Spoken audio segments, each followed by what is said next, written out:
Cantik, alami, laku. Buat KJCians yang baru pertama kali hadir di ibadah KJC, ini bukanlah bahasa Latin, apalagi bahasa Korea. Cantik, alami, laku adalah singkatan dari catat atau ketik, alami, dan lakukan khotbah. Jadi, apakah setiap khotbah yang kita dengar harus kita catat? Ya, saya mau encourage KJCian untuk yuk mari kita lakukan perubahan dengan mulai mencatat atau mengetik khotbah yang kita dengar. Menurut buku Tips Sukses Studi, kemampuan otak kita mendengar hanya 20 menit. Lalu bagaimana dengan khotbah di KJCians dengan durasi 40-50 menit? So, mari kita mulai melihat dan menaruh value terhadap khotbah yang kita dengar adalah hal yang sangat berharga karena itu adalah firman Tuhan.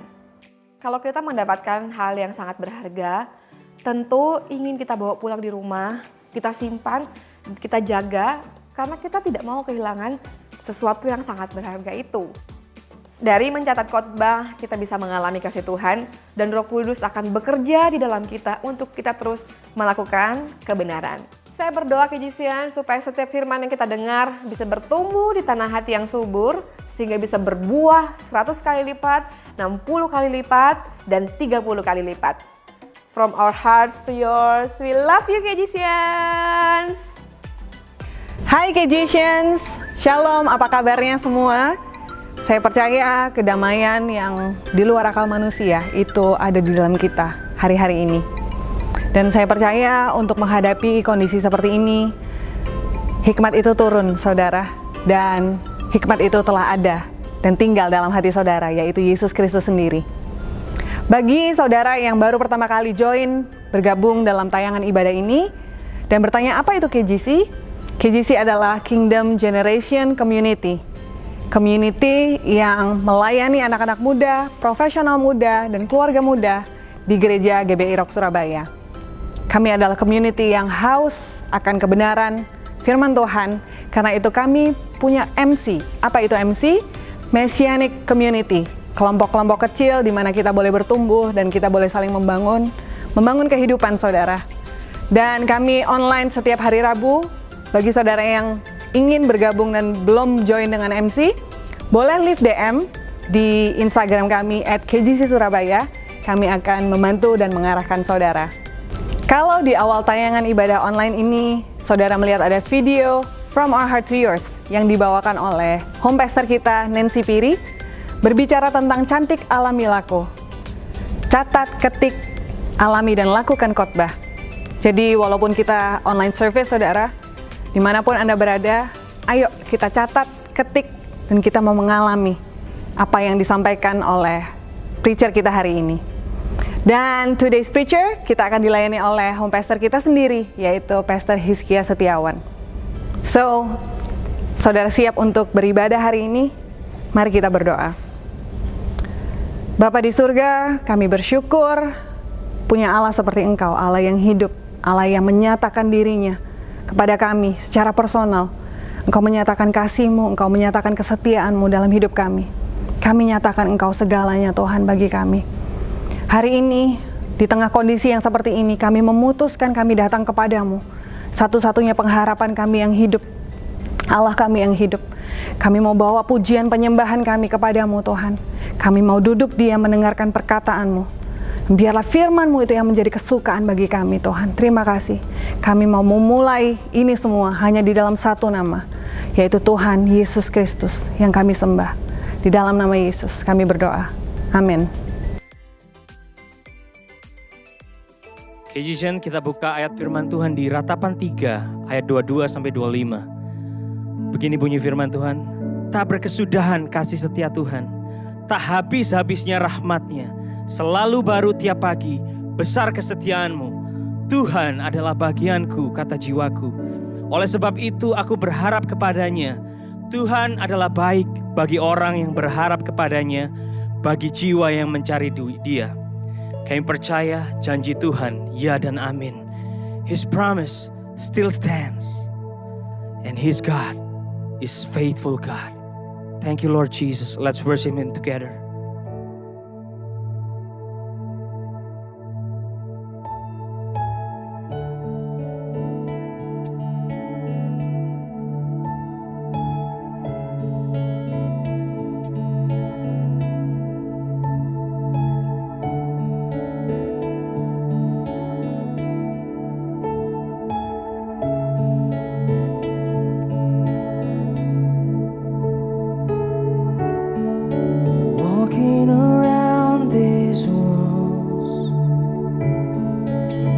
thought by now they fall,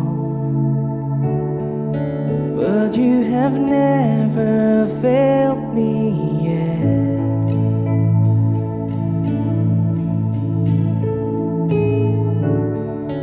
Waiting for change to come, knowing the battle's won, for you have never failed me yet.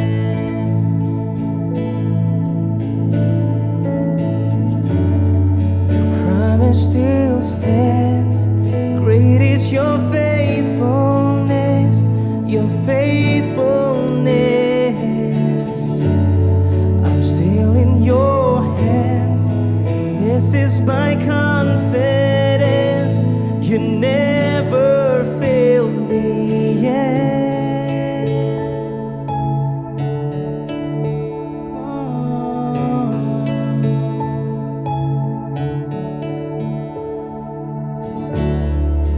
I know the night won't last, your word will come to pass. My heart will sing your praise again.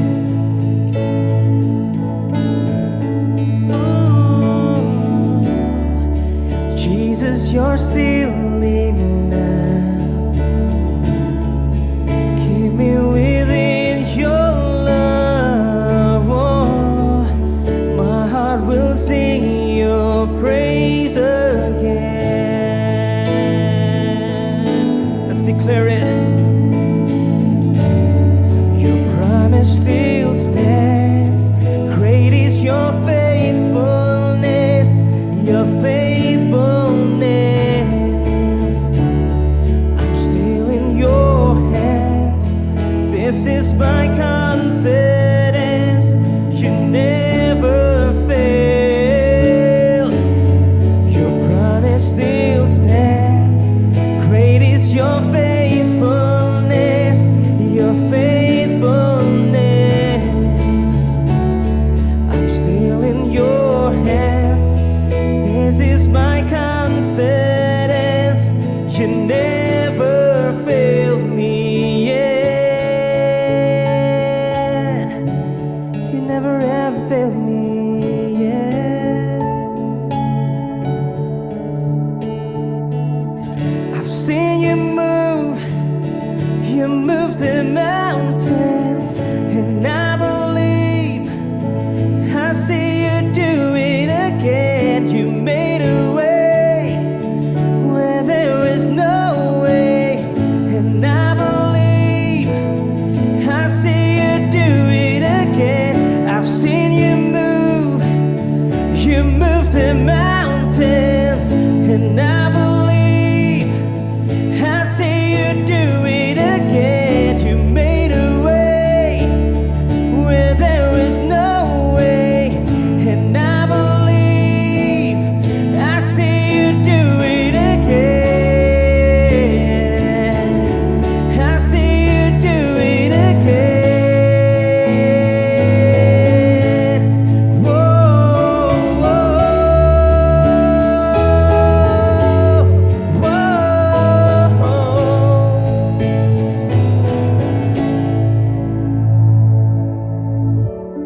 Your promise still stands, great is your faithfulness, your faithfulness.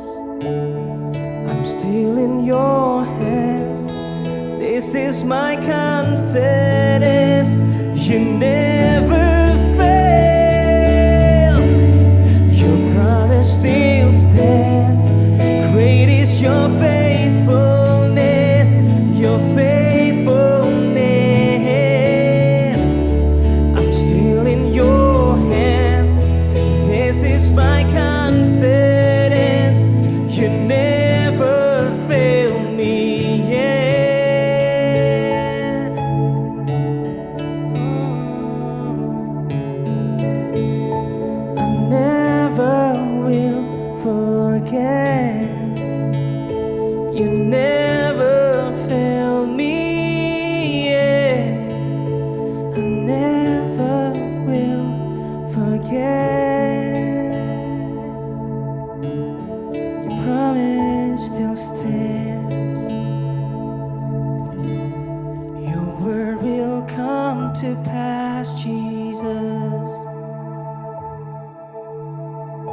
is power in your name. There is power in your name. Your name is above all name, Jesus.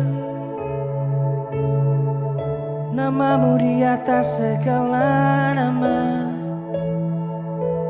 Sebab kau bangkit mengalahkan dunia.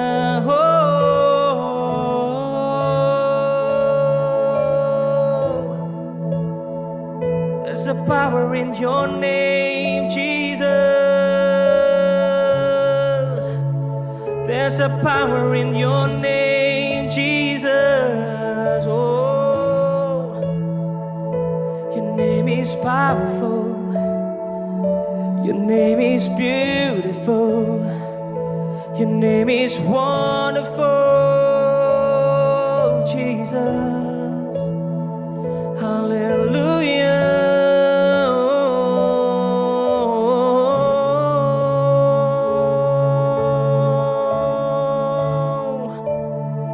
Thank you, Father. Hallelujah.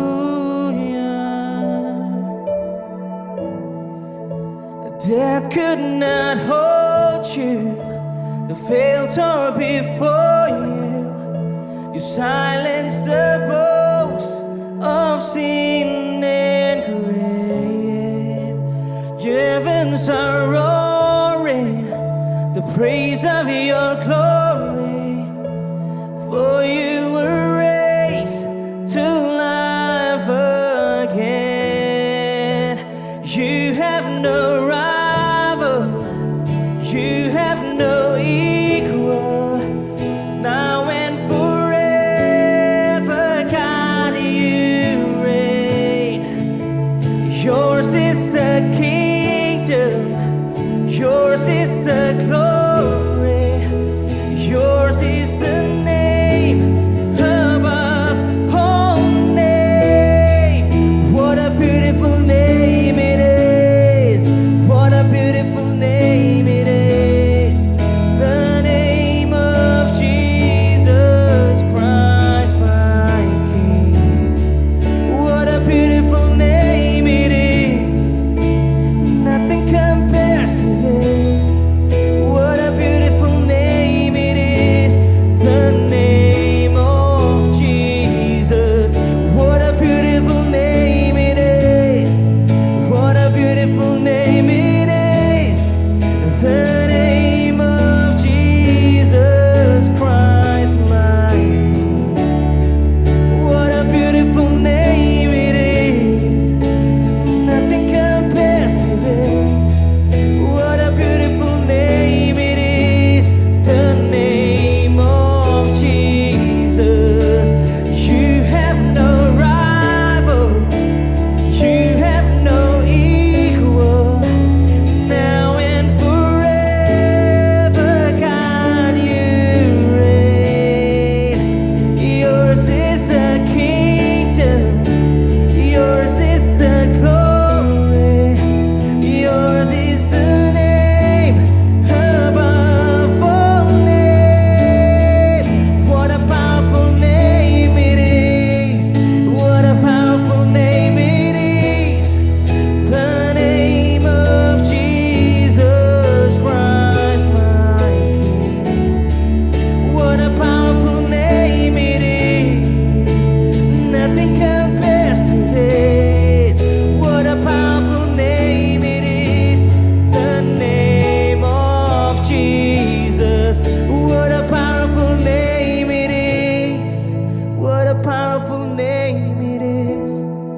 The name of Jesus Christ, my King. What a powerful name it is. Nothing compares to this. What a powerful name it is. The name of Jesus. What a powerful name it is. The name of Jesus.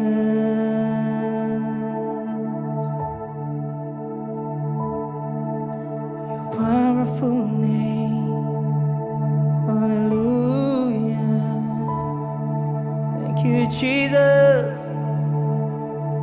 you, Lord. Your name is powerful, Lord. Your name is wonderful. Your name is beautiful. Your name is above all names. Terima kasih Bapa. Janji-Mu ya dan amin. Kau telah bangkit Tuhan. Di mana kami bisa merasakan kuasa kebangkitan-Mu. Tidak perlu apapun kondisi yang kami lakukan, apapun kondisi yang kami hadapi Tuhan. Kami percaya bahwa Kau selalu sempurna bersama kami. Tiada berkesudahan kasih setiamu ya Tuhan. Rahmat-Mu selalu baru tiap pagi. Dan itu yang kami pegang.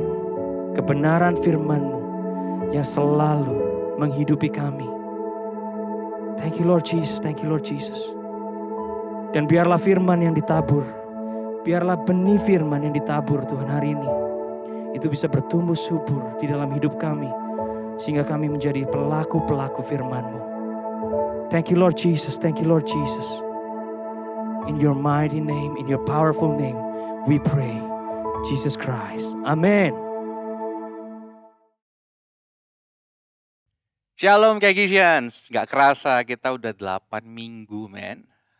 Kita ibadah online dan waduh jujur ini akan selalu disampaikan ya. Kami rindu kita semua.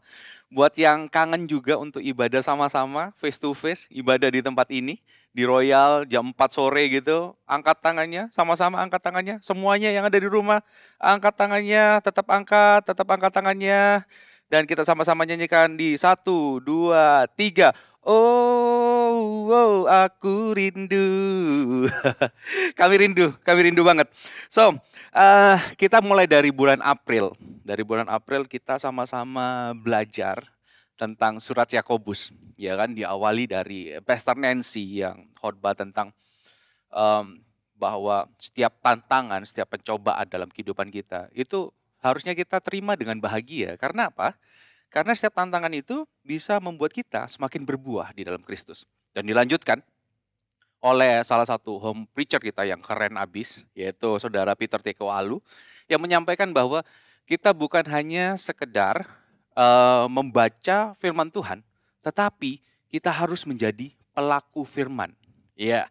Yang ketiga, dari home preacher kita juga, muda dan berbakat. Ya, yaitu Saudara Doni A2, dia menyampaikan bahwa identitas kita di dalam Tuhan sebagai anak-anak Allah, anak-anak kerajaan Allah, itu harus diaplikasikan dengan kata-kata yang keluar dari mulut kita.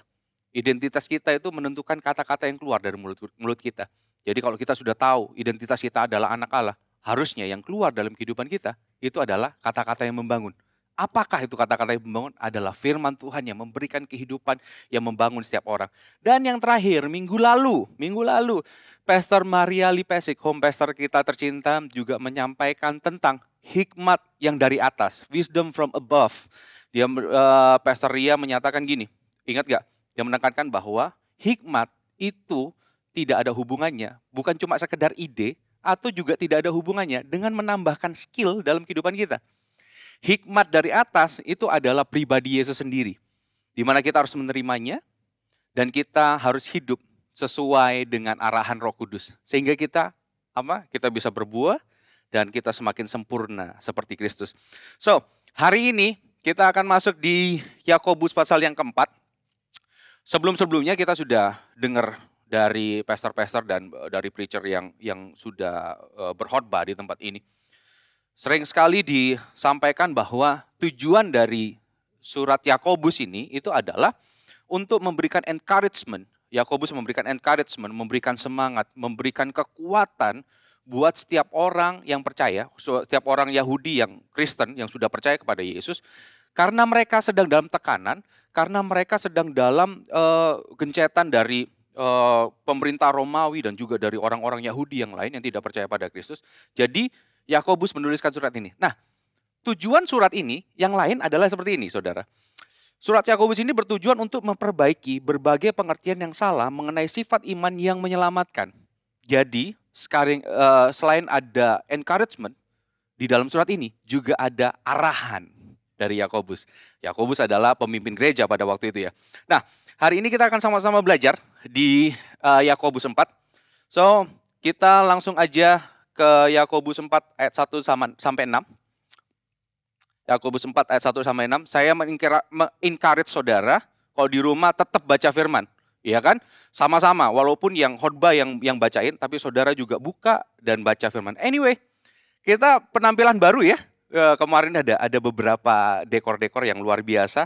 Saya mau ucapkan terima kasih buat Pastor Ria, Pastor Nancy, Christina Juana, Claudia, Rebecca Tiffany, Raymond, Jack Lewis, dan Daniel Sharonis yang sudah menyiapkan ini semua. Tenang, walaupun PSBB ini gantian shift-shiftan ini yang datang. Ada yang ngedrop barang, ada yang setting, dan inilah hasilnya, luar biasa sekali. Thank you so much guys. Dan yuk kita baca di Yakobus 4 ayat 1 sampai 6 ya. Saya akan bacakan, saudara juga baca di rumah. Oke, Yakobus 4 ayat 1 sampai 6. Dari manakah datangnya sengketa dan pertengkaran di antara kamu? Bukankah datangnya dari hawa nafsumu yang saling berjuang di dalam tubuhmu? Kamu mengingini sesuatu, tetapi kamu tidak memperolehnya. Lalu kamu membunuh. Kamu iri hati, tetapi kamu tidak mencapai tujuanmu. Lalu kamu bertengkar dan kamu berkelahi. Kamu tidak memperoleh apa-apa karena kamu tidak berdoa. Atau kamu berdoa juga, tetapi kamu tidak menerima apa-apa karena kamu salah berdoa. Sebab yang kamu minta itu hendak kamu habiskan untuk memuaskan hawa nafsumu. Hai kamu orang-orang yang tidak setia. Tidakkah kamu tahu bahwa persahabatan dengan dunia adalah permusuhan dengan Allah? Jadi barang siapa hendak menjadi sahabat dunia ini, ia menjadikan dirinya musuh Allah. Janganlah kamu menyangka bahwa kitab suci tanpa alasan berkata, roh yang ditempatkan Allah di dalam diri kita diingininya dengan cemburu.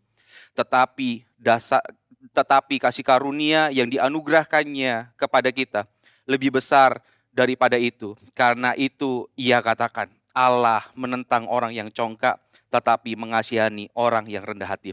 Well, di dalam pasal 4 ini, Yakobus memulai suratnya, tulisannya dengan sebuah gaya bahasa atau majas yang disebut retorika.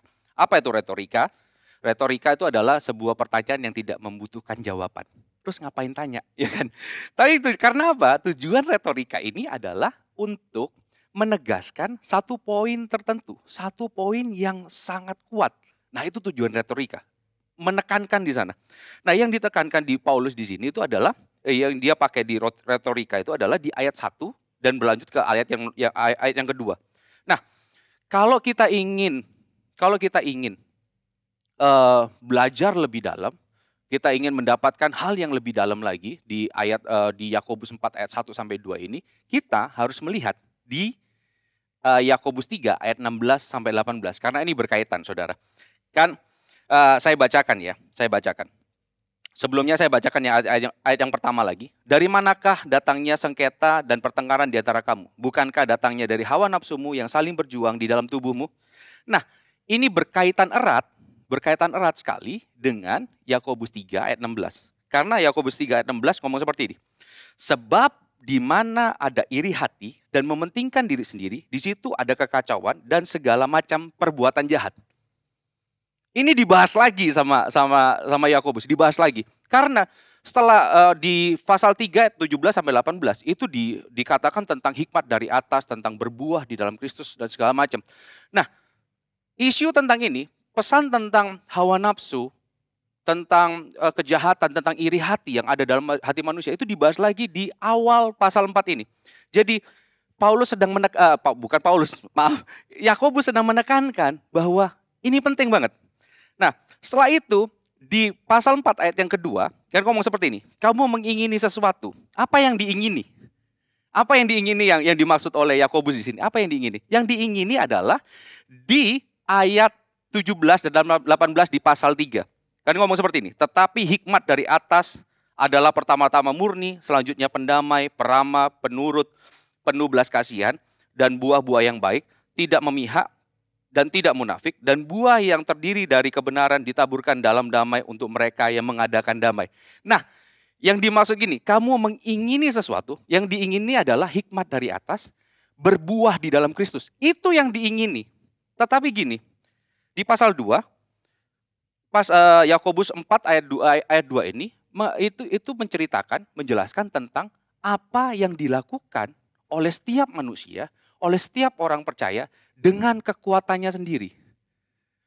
Mereka menginginkan sesuatu, menginginkan buah di dalam Kristus, menginginkan sesuatu yang baik, menginginkan hikmat yang dari atas yang menguasai kehidupan mereka, tetapi mereka menggunakan kekuatan mereka sendiri, mereka menggunakan ide mereka sendiri, mereka menggunakan pengalaman mereka sendiri, mereka menggunakan pengetahuan mereka sendiri tentang ini untuk mengejar buah-buah yang tadi, buah-buah yang baik itu.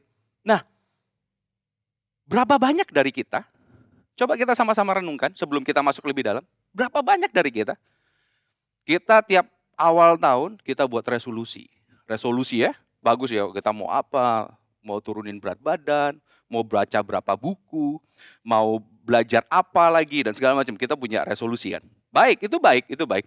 Dan mungkin ada beberapa dari kita sudah mulai berjanji. Oh, aku berjanji. Aku tidak akan melakukan A. Aku tidak akan melakukan B lagi. Atau aku berjanji, aku akan lebih rajin untuk ikut MC. Aku akan lebih rajin untuk ikut KGC. Aku akan lebih rajin untuk berdoa. Aku akan lebih rajin untuk baca Alkitab. Berapa banyak yang seperti itu? Dan berapa banyak ketika kita sudah berjanji, kita sendiri yang mengingkari. Berapa banyak yang seperti itu? Angkat tangan saudara. Saya angkat tangan. Saya pernah melakukan seperti itu. Saya berjanji dengan kekuatan saya sendiri. Well, kalau saudara sudah berjanji beberapa waktu yang lalu ya. Dan hari ini posisi saudara mulai capek. Nggak ada perubahan kayaknya. Dan saudara sudah mulai kendor. Sudah mulai kendor dengan janji-janji saudara yang tadi. Mau baca Alkitab lah, mau berdoa, mau MC, mau ibadah lebih rajin, mau memberi lebih banyak, lebih sering, bermurah hati lebih banyak. Saudara berjanji dan saudara mulai capek hari ini. Jangan diterusin saudara. Tenang, duduklah dan dengarkan pesan ini. Kita sama-sama belajar apa yang Tuhan inginkan dalam kehidupan kita. Well, yuk kita sama-sama baca sekali lagi di Yakobus 4 ayat yang kedua. Kita fokus di bagian terakhirnya ya. Saya bacakan buat saudara. Yakobus 4 ayat 2. Kamu mengingini sesuatu. Ya, jelas. Tetapi kamu tidak memperolehnya, lalu kamu membunuh. Ini bukan membunuh secara literally ya. Karena gini, surat Yakobus ini sangat dipengaruhi oleh khotbah Yesus di bukit. Saudara kalau baca khotbah Yesus di bukit itu di Matius 5 sampai Matius 7, itu khotbah Yesus di bukit. Salah satunya adalah Yesus menjelaskan tentang kalau kamu membenci saudaramu, itu sama aja kamu membunuh. Jadi bukan sebenarnya membunuh secara literally. Oke, saya ulangin. Lalu kamu membunuh. Kamu iri hati tetapi kamu tidak mencapai tujuanmu. Lalu kamu bertengkar dan kamu berkelahi. Perhatikan ini. Kamu tidak memperoleh apa-apa karena kamu tidak berdoa. Kita tidak memperoleh semuanya itu yang tadi dijelaskan di pasal 3 ayat 17 sampai 18. Karena apa? Karena kita tidak berdoa. Apa hubungannya sama doa? Karena gini, kegagalan utama orang Kristen, orang percaya dalam mengiring Yesus itu adalah gini. Kita memulai perjalanan iman kita, memulai pertumbuhan iman kita dimulai dari diri kita sendiri. Bukan dimulai dari Tuhan. Harusnya perjalanan iman kita itu harus dimulai dari Tuhan, bukan dari diri kita. Karena Dia yang empunya segalanya. Gimana caranya kita mulai dari Tuhan? Berdoa. Itu kuncinya, simple. Kuncinya sudah dikatakan oleh Yakobus bahwa kita mesti berdoa. Nah, kita harus gini. Kenapa sih kita mesti berdoa? Karena berdoa itu adalah sebuah tindakan, sebuah aplikasi yang menyatakan bahwa kita memerlukan Tuhan dalam setiap hari dan di setiap waktu. Kita memerlukan Tuhan. Ketika kita berdoa, kita sedang menyatakan bahwa kita perlu Tuhan menuntun hidup kita sepanjang hari ini. Kebalikannya, kalau kita tidak berdoa, kita sedang menyatakan bahwa kita tidak perlu Tuhan hari ini. So, Jason sudah berdoa hari ini? Jangan lupa berdoa saudara, karena perjalanan iman kita tidak akan bisa kita lalui tanpa kita mengandalkan Tuhan, tanpa kita mengarah kepada Tuhan. Tidak bisa kita.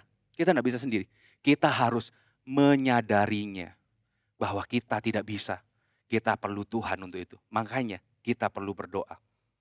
Karena gini, Kegisians, kekristenan bukan ajang untuk menunjukkan seberapa hebat dan luar biasanya kita dalam mengiring Yesus. Tetapi kekristenan berbicara tentang seberapa Kristus berkuasa dan berotoritas di dalam hidup kita. Kekristenan tidak ngomong bahwa, apa yang bisa kita lakukan untuk Tuhan dan segala macam. No. Tuhan tidak pernah bisa tambah cinta sama kita. Kalau kita, supaya Tuhan tambah cinta sama kita baca Alkitab, kita ke gereja, kita merenungkan, kita berdoa supaya Tuhan tambah cinta sama kita. No, enggak. Cinta Tuhan sudah turah-turah dalam kehidupan kita. Sudah melimpah. Yang terbaik Tuhan sudah kasih dalam kehidupan kita. Kekristenan itu bukan ajang hebat-hebatan untuk mengiring Yesus. Ingat, minggu lalu, di akhir ibadah online kita. Ada yang lihat? Kalau nggak lihat, saudara Kegisian harus melihat sampai terakhir ya. Karena ada message penutup minggu lalu disampaikan oleh Pastor Andrew Juwana, leader kita, leader Kegisi Surabaya. Pastor Andrew mengatakan seperti ini, segala sesuatu yang tidak terlihat ternyata membawa dampak masif dalam kehidupan kita. Beliau memberikan contoh, Corona nggak bisa kelihatan, COVID-19 nggak bisa kelihatan, tapi membawa dampak masif buat perekonomian, buat sosial dan segala macam, berdampak sangat masif. Nah, sama halnya, berdoa juga membawa dampak masif dalam kehidupan kita. Mungkin kita enggak kerasa, aku sudah berdoa tapi enggak ada perubahan kok, enggak ada perubahan apa-apa dalam kehidupanku. Semuanya lempeng-lempeng aja, semuanya tetap seperti ini aja, enggak ada yang berubah, enggak ada sesuatu yang sampai bergetar dalam kehidupan ini, enggak ada. Kok seperti ini ya? Katanya kita mesti berdoa, aku kan sudah mengandalkan Tuhan. Well, let's go deeper. Apa yang terjadi? Jangan-jangan kita salah berdoa. Kita masuk yang kedua. Yang pertama, kita harus menyadari bahwa kita perlu Tuhan. Yang kedua adalah gini. Saya bacakan di Yakobus 4 ayat 2 yang bagian akhir sampai ayat yang ketiga. Ya. Kamu tidak memperoleh apa-apa karena kamu tidak berdoa. Jelas ya? Maka itu kita mesti berdoa supaya kita bisa mendapatkan yang tadi berbuah di dalam Kristus, kita mengandalkan Tuhan. Karena berdoa itu ada artinya kita mengandalkan Tuhan. Ya. Selanjutnya adalah gini. Atau kamu berdoa juga. Kita sudah berdoa nih. Tetapi kamu tidak menerima apa-apa karena kamu salah berdoa. Sebab yang kamu minta itu hendak kamu habiskan untuk memuaskan hawa nafsumu. Yakobus memberikan sebuah kunci yang luar biasa. Kita mesti berdoa. Tapi gini pertanyaannya. Kita tetap tidak mendapatkan apa-apa. Karena apa? Kita salah berdoa. Kita berdoa untuk memuaskan hawa nafsu kita. Sekali lagi, surat Yakobus dipengaruhi oleh khotbah Yesus di bukit. Yesus waktu khotbah di bukit, dia mengajarkan tentang doa. Dua hal yang Yesus ajarkan. Yang pertama cara berdoa dan isi doanya. Ya kan? Itu ada di Matius 6 ayat 5-15. Yang pertama cara berdoanya, kita mesti masuk ke dalam satu ruangan tertutup karena Bapa kita hadir di sana. Kita membangun hubungan intim dengan Tuhan. Yang kedua, cara kita berdoa, isi doanya. Isi doanya yang terkenal adalah doa Bapa kami. Ya, doa Bapa kami. Saya tidak akan ngomong secara detail tentang doa Bapa kami, tapi saya akan ngambil di bagian awal dan bagian akhir doa Bapa kami. Gini ya, doa Bapa kami kan ngomong gini. Bapa kami yang ada di sorga, dikuduskanlah namamu, datanglah kerajaanmu, jadilah kehendakmu. Bagian akhir, karena engkaulah yang empunya kerajaan dan kuasa dan kemuliaan sampai selama-lamanya. Jelas sekali di sini ditulis kalau kita berdoa, isi doa kita adalah tentang Tuhan. Fokus kita tentang Tuhan, bukan fokus kita tentang diri kita. Tentang diri kita sendiri. Kita harus gini, kita harus tahu bahwa Tuhan yang berdaulat dalam kehidupan kita. Kegisians, saudara-saudara yang kekasih yang menonton tayangan ini. Berdoa bukan sekedar supaya apa yang kita inginkan tercapai. Berdoa bukan juga sebuah sarana atau kewajiban yang harus kita penuhi supaya kita diberkati. Tetapi berdoa adalah sebuah pernyataan bahwa kita memerlukan Tuhan. Dan kita takluk dalam otoritasnya yang maha tinggi. Kita harus takluk dalam otoritasnya yang maha tinggi. Karena gini, yang terakhir aja, bagian terakhir dari doa Bapa kami. Karena Engkaulah yang empunya kerajaan dan kuasa dan kemuliaan sampai selama-lamanya. Kita mesti takluk dalam otoritas Tuhan. Tetapi, kalau waktu saya merenungkan ini, Tuhan ajar saya juga. You know what? Tanpa kita sadari, kita sering menggantikan posisi Tuhan yang maha kuasa itu dengan hawa nafsu kita. Tanpa kita sadari, hawa nafsu dalam kehidupan kita, keinginan kita, gairah kita, itu yang menjadi Tuhan dalam kehidupan kita.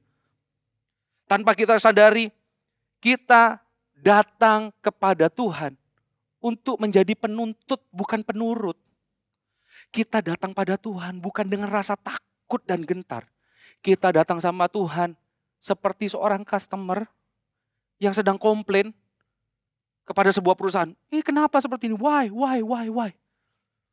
And you know what?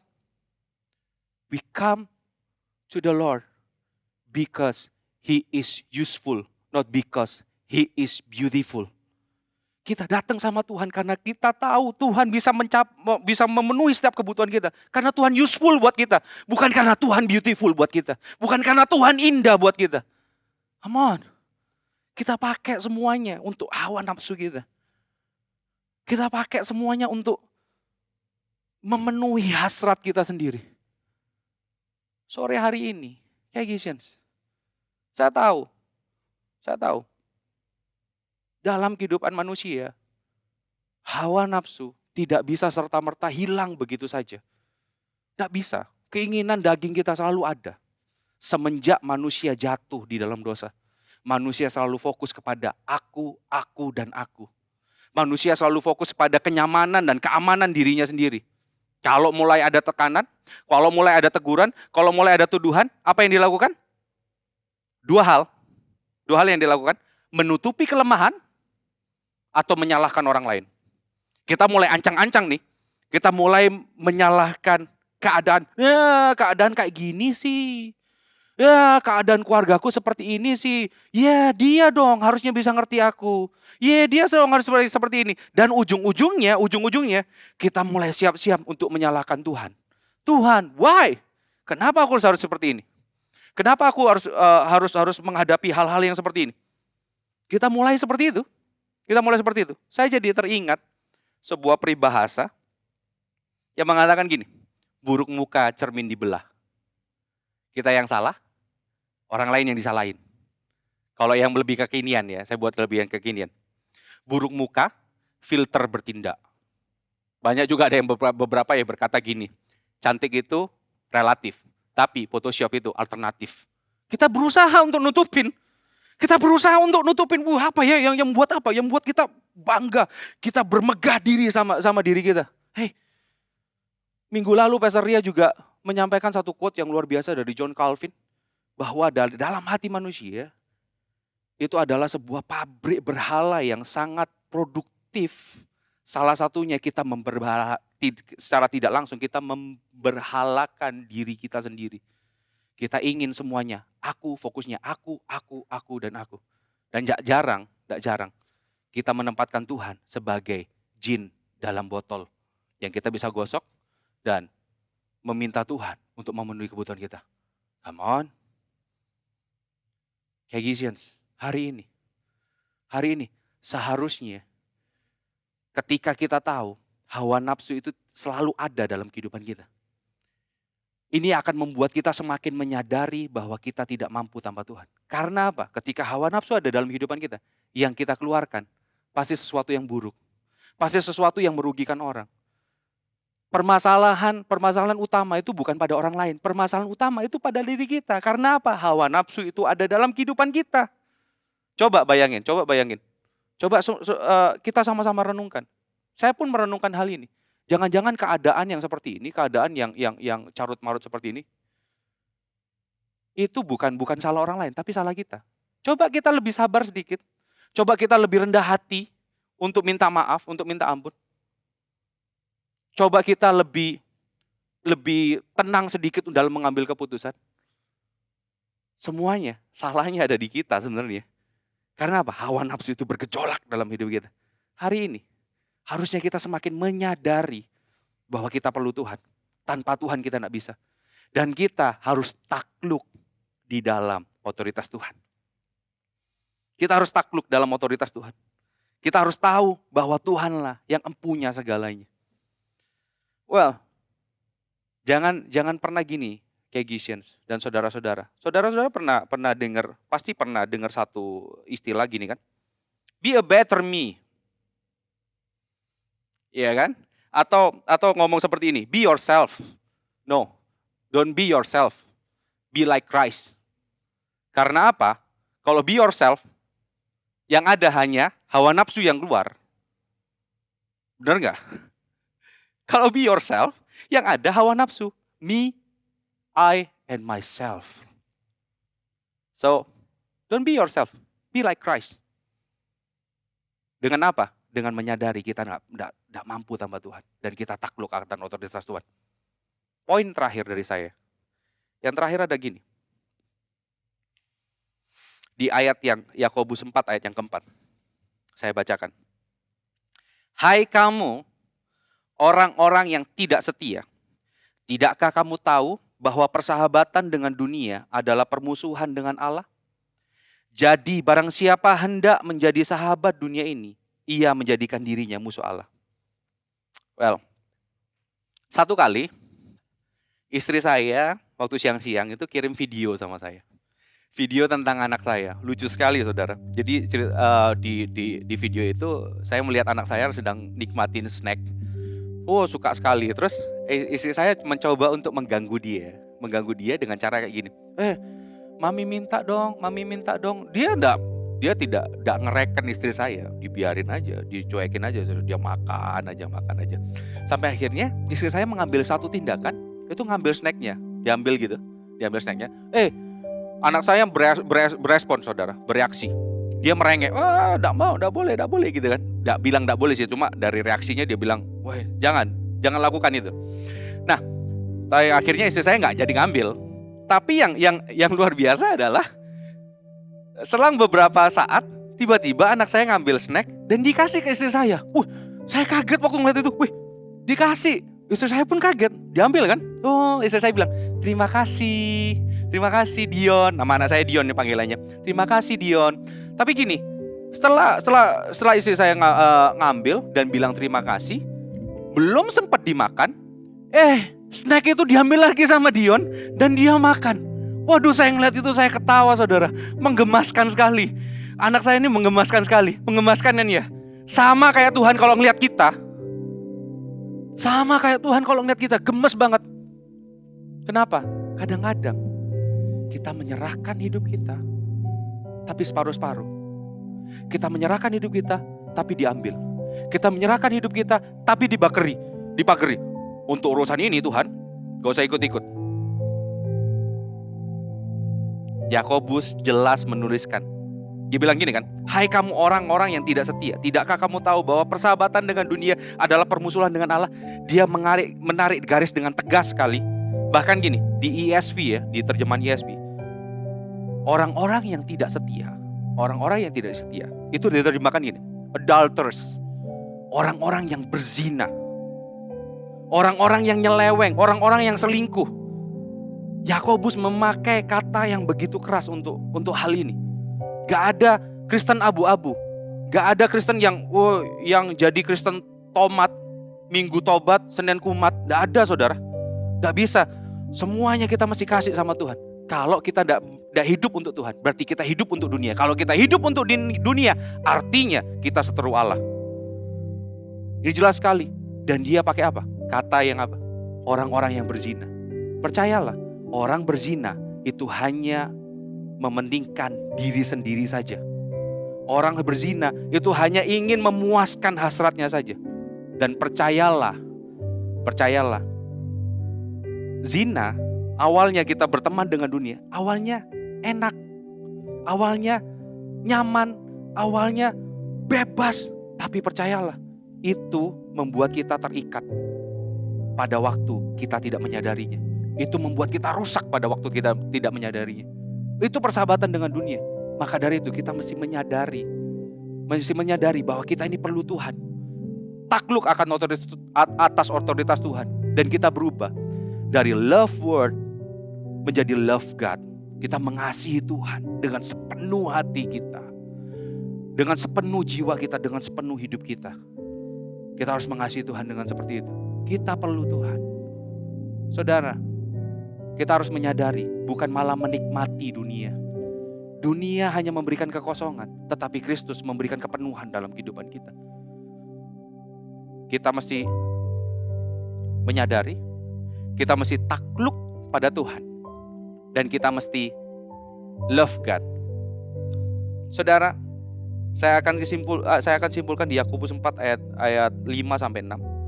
Jangan kamu menyangka bahwa kitab suci tanpa alasan berkata roh yang ditempatkan Allah di dalam diri kita diingininya dengan cemburu. Tetapi kasih karunia yang dianugerahkannya kepada kita lebih besar daripada itu. Karena itu ia katakan, Allah menentang orang yang congkak tetapi mengasihani orang yang rendah hati. Ini rangkuman dari ayat 1 sampai 4, saudara. Dibilang seperti ini, Tuhan sudah menempatkan rohnya dalam kehidupan kita. Dan saya terjemahkan gini ya, yang ayat 5. Gini, roh Allah yang tinggal dalam kehidupan kita, itu yang membuat kita tidak lagi cemburu akan dunia, tidak lagi menginginkan segala sesuatu yang dunia tawarkan, yang membawa kita kepada kesempurnaan Kristus. Tetapi pertanyaannya, apakah kita cukup rendah hati untuk mengaku sama Tuhan? Apakah kita cukup rendah hati untuk datang sama Tuhan dan berkata, Tuhan aku perlu Engkau, Tuhan aku perlu Engkau, aku gak bisa, aku penuh dengan hawa nafsu, aku penuh dengan keterikatan. Firman Tuhan yang ayat yang ke-6 ngomong seperti ini, Yakobus 4 ayat 6 jelas sekali. Tetapi kasih karunia yang dianugerahkan kepada kita lebih besar daripada dunia. Karena itu ia katakan, Allah menentang orang yang congkak tetapi mengasihani orang yang rendah hati. Well, kita hanya perlu rendah hati. Dengan cara apa? Menyadari bahwa kita perlu Tuhan. Menyadari bahwa kita ini penuh dengan kelemahan, penuh dengan kerapuhan, penuh dengan hawa nafsu yang menghasilkan sesuatu yang jahat dalam kehidupan kita. Maka dari itu kita mesti takluk pada otoritas Tuhan, pada kasih-Nya yang luar biasa itu. Datang dan nikmati kasih-Nya. Datang pada Tuhan bukan karena Tuhan useful, tapi datang sama Tuhan karena Dia beautiful in our life. Dan yang ketiga adalah, biarlah kita mencintai Tuhan, bukan mencintai dunia lagi. Love God, menyadari, menyadari, takluk, takluk, dan love God. So, setiap hari kita perlu metal, menyerah total sama Tuhan. Saya tidak sedang memberikan sebuah tanda dan membangkitkan hal ini. Nanti saya akan jelaskan, saudara. Well, yang kita mesti lakukan adalah menyerah total kepada Tuhan. Apa yang harus kita lakukan? Kita harus tahu bahwa Tuhan begitu besar dalam kehidupan kita. Dia datang ke dunia. Dia berikan putranya yang tunggal buat kita untuk menggantikan harusnya kita yang terkutuk. Filipi 2 ngomong seperti ini. Dia yang tidak menganggap kesetaraannya dengan Allah, mengosongkan dirinya, bahkan setia sampai mati di atas kayu salib. Untuk apa? Untuk menggantikan kita. Kita nikmati setiap hari, menyerah total sama Tuhan. Saya suka sekali Roma 1 ayat 16 ngomong seperti ini. Sebab aku mempunyai keyakinan yang kokoh dalam Injil. Karena Injil adalah kekuatan Allah yang menyelamatkan setiap orang yang percaya. Pertama-tama orang Yahudi, tetapi juga orang Yunani. Injil ini yang kita perlukan setiap hari. Yang membuat kita terus kuat di dalam Tuhan. Yang membuat kita terus bersandar sama Tuhan. Yang membuat kita terus menyerah total sama Tuhan. Injil ini yang bisa membuat kita semakin indah kepada kesempurnaan Kristus. Injil ini yang membuat kita semakin serupa dengan Kristus. Jangan pernah lepas dari Injil ini, saudara. Menyerah total kepada Tuhan. Kemarin saya tutup dengan ayat ini. Saudara. Kemarin ini juga, minggu lalu juga disampaikan oleh Pastor Maria. Dan ini adalah ayat speak to build kita. Bibir orang benar mengembalakan banyak orang, tetapi orang bodoh mati karena kurang akal budi. Bagaimana kita bisa mengembalakan banyak orang kalau kita tidak melekat kepada Sang Gembala Agung? Kalau kita tidak melekat kepada Injil Allah yang memberikan kekuatan dalam kehidupan kita. So, tiap hari kita mesti apa? Kita mesti menyadari bahwa kita perlu Tuhan. Kita menyadari bahwa kita ini lemah. Kita harus menyadari bahwa kita ini perlu Tuhan di setiap langkah kehidupan kita. Dan kita takluk pada Tuhan. Dan kita apa? Kita mengasihi Tuhan dengan sedalam metal. Menyerah total. You know what? Kalau kita menyerah total sama Tuhan, hidup kita harus habis benar-benar. Seluruh hidup kita hanya Kristus saja.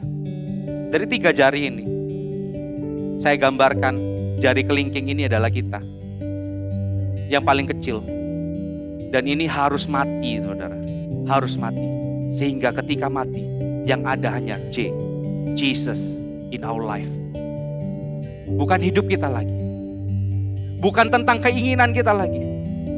Kita tidak bisa memadamkan hawa nafsu dalam kehidupan kita. Yang kita bisa lakukan adalah kita mengarahkan hawa nafsu ini kepada pengejaran yang lebih mulia, kepada pengejaran yang lebih indah, yaitu mengejar Kristus.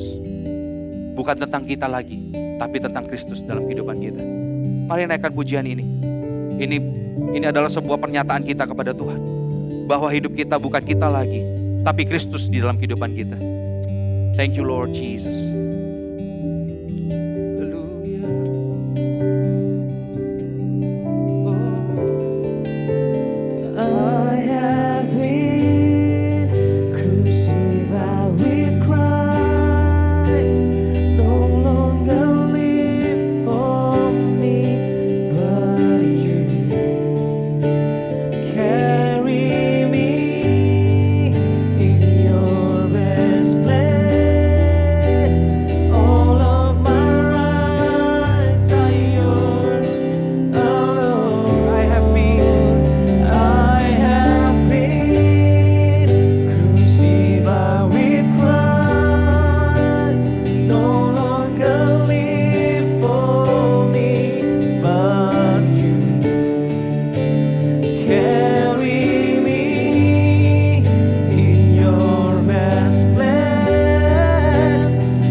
Jadikan ini pernyataan kita di hadapan Tuhan.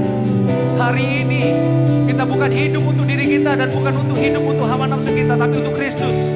Say, now my life is yours because you saved me, redeemed me. Oh, thank you Lord Jesus. Thank you Lord Jesus. My life is yours.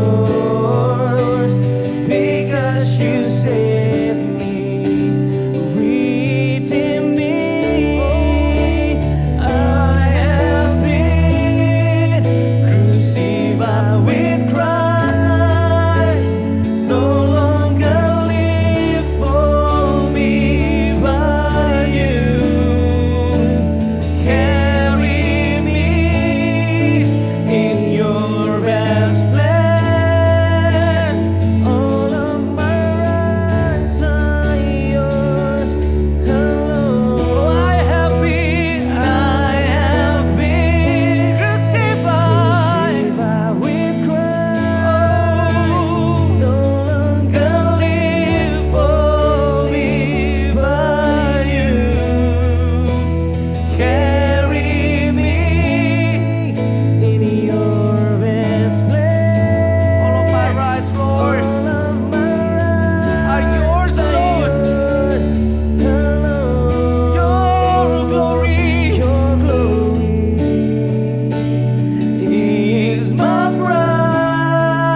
berikan hidupmu hanya kepada Tuhan. Mungkin kau pertama kali melihat ini dan mendengar berita ini. Hidupmu kacau, hidupmu terikat, hidupmu kosong. Satu hal yang saya ingin sampaikan, saya tidak menyampaikan langkah-langkah supaya hidupmu berisi, supaya hidupmu berkenan, supaya hidupmu menghasilkan hal yang luar biasa. Saya hanya menawarkan Kristus yang memenuhkan kehidupanmu. Hari ini, terima Yesus.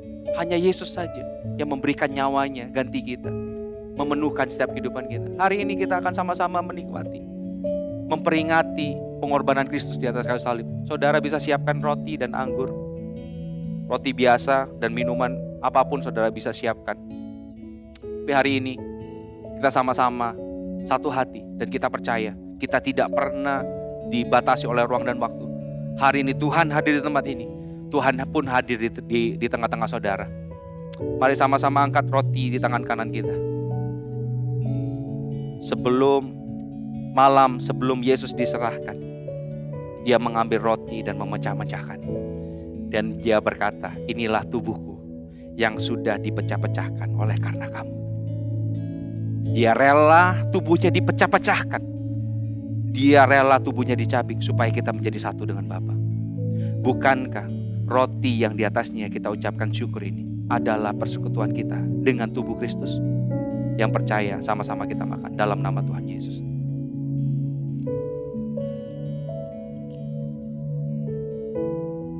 Setelah itu dia mengambil cawan.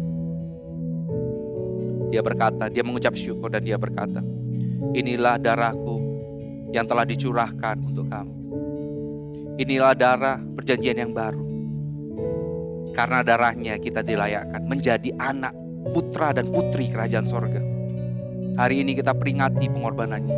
Bukankah anggur yang di atasnya kita ucapkan syukur ini adalah persekutuan kita dengan darah Kristus? Sama-sama kita minum di dalam nama Tuhan Yesus. Kami mengucap syukur padamu Tuhan. Terima kasih buat kasih setiamu dalam kehidupan kami. Terima kasih buat pengorbananmu.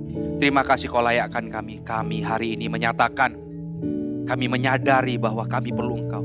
Dan kami menyatakan kami mau takluk di bawah otoritasmu Tuhan. Dan kami mau menyatakan kami mau mengasihi Engkau sepenuh hati kami. Tidak lagi mengasihi dunia. Dan kami percaya Roh Kudus-Mu yang tinggal dalam kehidupan kami, yang selalu mengarahkan kami, yang selalu menerjemahkan, yang selalu membukakan betapa indahnya kasih karunia-Mu dalam kehidupan kami. Ketika kami melihat betapa indahnya kasih karunia-Mu dalam kehidupan kami, kami semakin merendahkan hati kami, merendahkan diri kami Tuhan, dan menyatakan Engkau segalanya dalam kehidupan kami. Semakin kami bisa melihat betapa indahnya Kristus dalam kehidupan kami. Bukan kami lagi, tetapi Kristus, tetapi Yesus yang semakin nyata dalam kehidupan kami. Terima kasih Bapa di sorga. Segala pujian, segala hormat hanya bagi nama-Mu. Kami percaya berkat-Mu limpah. Persekutuan dengan Roh Kudus nyata dalam setiap kehidupan kami.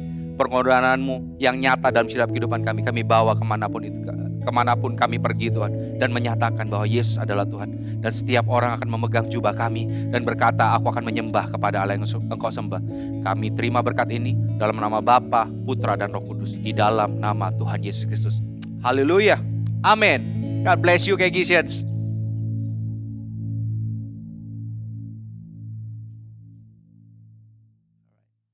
Thank you for joining us today. Dan bila ini pertama kalinya Anda mendengar dan menyaksikan tentang kebenaran firman Tuhan dan tentang siapa itu Yesus Kristus, dan Anda memutuskan untuk follow Jesus, that is the best decision.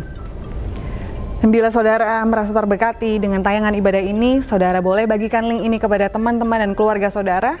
Dan jangan lupa subscribe ke YouTube KGC Surabaya. So, see you next week, KGCians. God bless you.